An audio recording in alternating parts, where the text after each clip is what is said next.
and welcome to this week's 2-minute art hack.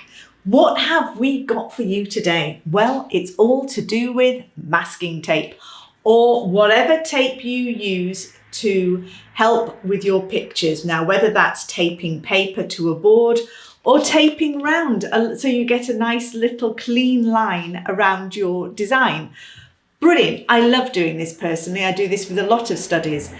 But you pull the masking tape off, pull it too quickly, or even sometimes if you've spent a long time with your design, the tape's got a bit old and it's really stuck on there and it tears your paper. It can tear into your design and we don't want that, do we? So how do we stop that happening? Guaranteed every time. A good old hairdryer. If you're using this on pastels or charcoal, do fix your picture first before you hairdry it. But let me show you what I mean. Come on.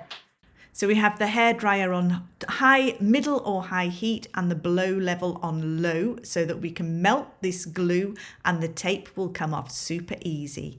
Now remember to subscribe to this YouTube channel to get to know more tips and also join my emailing list. I do free workshops every other month and of course there's the Art Academy. And then we can gently remove the tape without tearing the paper.